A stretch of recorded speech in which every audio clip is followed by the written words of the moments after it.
जन अधिकार पार्टी लोक राष्ट्रीय अध्यक्ष राजेश रंजन उर्फ पप्पू यादवारा में प्रेस कॉन्फ्रेंस करते हुए उन्होंने कहा कि भोजपुर जिला के बरहरा विधानसभा के कृष्णगढ़ नगर थाना के अंतर्गत बभंगा व मुखिया पति मुन्ना यादव की हत्या के प्रति शोक संवेदना व्यक्त की एवं हत्यारों को कड़ी से कड़ी सजा देने की मांग की तथा भविष्य में राजनीतिक हत्याओं पर रोक लगाने हेतु सरकार को विशेष रूप से ध्यान देने की आवश्यकता बताई। शामिल लोगों में विधायक भाई दिनेश, डॉक्टर बबन यादव, डॉक्टर ब्रजेश कुमार सिंह, जिला अध्यक्ष आशुतोष सिंह, रघुपति यादव, मोहम्मद एहरार, सुजीत कुशवाहा, राम तपस्या यादव, संतोष कुमार, शशि यादव, सनोज चौधरी आदि। सुरक्षित रहेगा इस कंट्री में, इस स्टेट में। नेता, पदाधिकारी, माफिया, अपराधी और जज, ये 4 आदमी ही सुरक्षित रहेंगे और थोड़ा मोड़ा पत्रकार, ये 5 आदमी सुरक्षित रहेंगे और कोई सुरक्षित ना रहे इस बिहार में। आप कहां से जस्टिस कर पाइएगा? और उसको अपना हीरो माना लेता है। बालू, शराब, जमीन, गांजा जो मनाता है करो, उसके बाद नेता बन जाओ। अभी एक बालू माफिया को एमएलसी बना दिया आप लोग। अब वो एजुकेशन की पार्ट पढ़ाएगा। किसी 47 वाले को मंत्री बना दीजिए। शुभ बाजा तब बाजा, चलनियों बाजा। पहले ये बीजेपी वाले बिना शीशे के घर में रह के पत्थर बोल फेंकता, चित भी मेरी पट भी मेरी। कोई बोलेगा अपराध में। अब यहाँ की घटना, मुखिया जी की घटना, भाई घटना के पीछे कोई कारण होनी चाहिए ना। मौत के पीछे कोई कारण होगी ना, परिस्थितियां कोई होगा, सर्कमस्टांसेस होंगे या नहीं। Without circumstances any of body, कोई आता है शूट, कोई आता है शूट, छोटी घटना घटी शूट, किसी ने 5,000 दिया मार दो, किसी ने 10,000 दिया मार दो, और उसके बाद वो बड़का नेता बन के निकलता है। और सारे थाना से लेके डीएसपी तक ये बालू के वसूली में लगे रहते हैं, जमीन की वसूली में। सबसे ज्यादा जमीन और बालू का वसूली तो यही होती है। तो आप एसपीडी ट्रायल होगा नहीं, फांसी होगी नहीं, गोली मारोगे नहीं। अपराधी अपराधी होता है। जात के आधार पर गोली चलाने का कोई मीनिंग नहीं है, और कास्ट के आधार पर जाति का मूल्यांकन नहीं किया जा सकता है।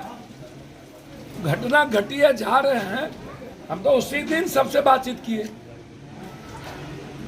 क्या लगता है? कल हम आरा में थे, कल हम जहानाबाद में थे जहाँ फिरोज को मार दिया। उसके बाद पहले एक लौता बेटा था सतेंद्र, उसको गोली मार दिया। तो अभी शहीद जो हुए वहां हम गए थे। अरे भाई, शहीद को कम से कम 1 करोड़ रुपया तो दीजिए नीतीश जी, और उसकी एक मूर्ति की अनावरण तो हो, एक बच्चे को नौकरी तो मिले। कुछ स्टेटों में, हरियाणा, कुछ स्टेटों में नौकरी का प्रावधान है। यहाँ 11 लाख रुपया देके हम औपचारिकता निभा लेते हैं। कम से कम 50 लाख रुपया तो दीजिए शहीद को, और उसके बच्चे को नौकरी तो दीजिए। और दूसरी सबसे बड़ी बात यह है कि आरा सुरक्षित कब होगा? हमाम में सब नंगे, एमएलए एमपी से लेके सब हम में, तो कब सुरक्षित होगा? ये तय कर देना यहाँ के पदाधिकारी और नेता कि लास्ट मर्डर कब था।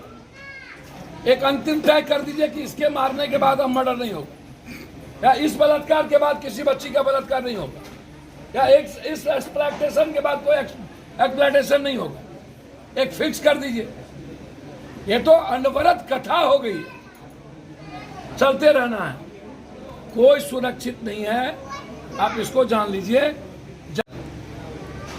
मैं हमसे आप पूछेंगे तो मैं नीतीश जी मुख्यमंत्री हैं, मैं उनका प्रवक्ता तो हूं नहीं, या वो बड़े लोग हैं, मैं उनकी आलोचना करने तो यहाँ आया नहीं हूँ।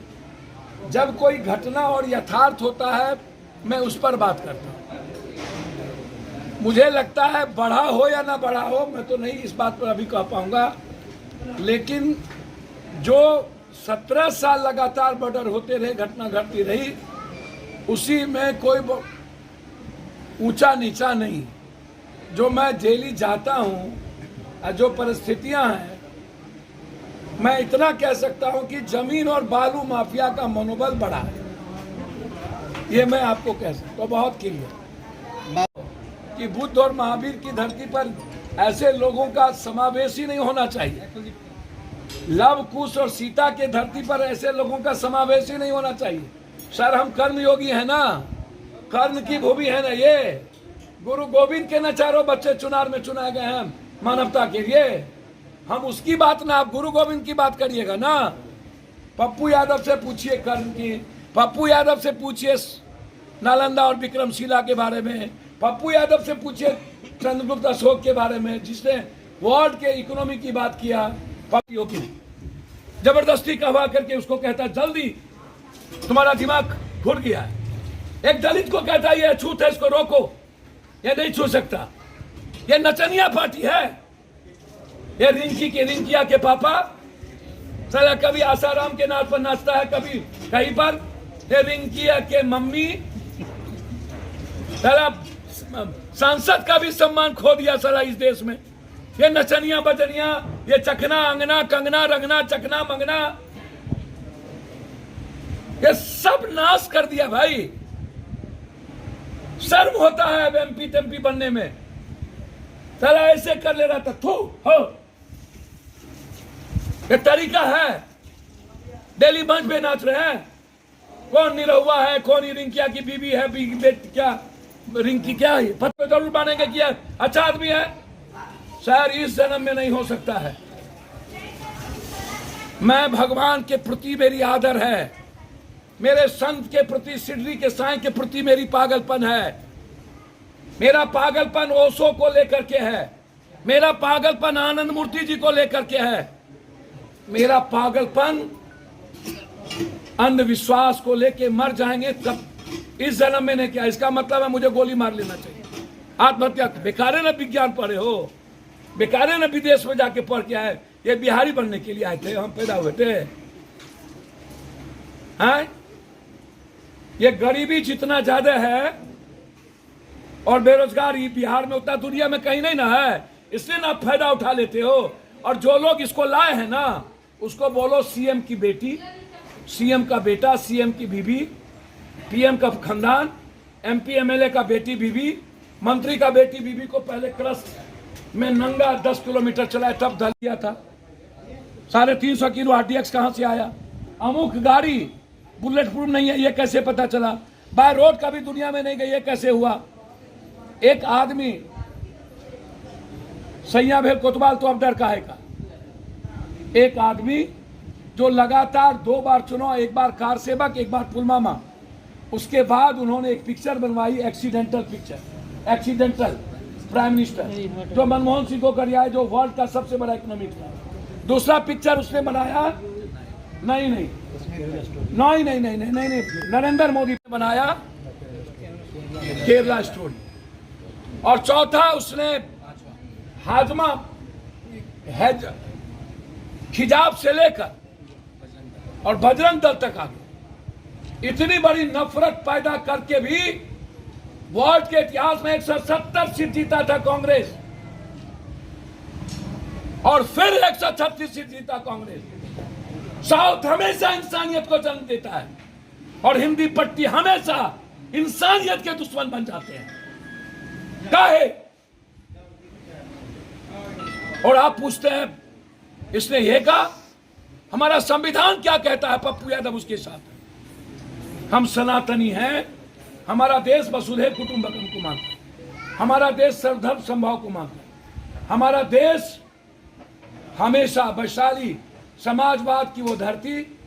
बात करिए तो वो करिए। बात रही जाति जनगणना की, जाति जनगणना किसी जाति के खिलाफ इस दुनिया में नहीं भाई। जाति जनगणना जोल्हा, शर्मा, तोल्हा, नुनिया, कहार, कुम्हार, डोम न होती थी, और तब से लेके इसको टालने का एक प्रयास हुआ। जब किसी जाति के खिलाफ, किसी आस्था के खिलाफ जाति जनगणना नहीं है, तो फिर बीजेपी इतना हाई प्रॉपर्ट क्यों कर रही है? यदि सुप्रीम कोर्ट, हाई कोर्ट में बीजेपी क्यों गई? 9वीं सूची के आरक्षण में बीजेपी गई जब स्टालिन ने लाया। तो ये अंबेडकर के खिलाफ बीजेपी क्यों रहती? बुद्ध के खिलाफ बीजेपी क्यों रहती? नानक के खिलाफ बीजेपी क्यों रहती? कृष्ण के खिलाफ बीजेपी क्यों रहती? हनुमान के खिलाफ बीजेपी क्यों रहती है? ये तो इस्तेमाल करती है। इसलिए जाति जनगणना मैं आपको बहुत क्लियर कह दूं, किसी के खिलाफ नहीं है, और ना ही वो अंतिम और गरीब आदमी जिसकी जनसंख्या को आर्थिक, शैक्षणिक और सामाजिक आधार पर ऊपर नहीं लाया गया है, उनको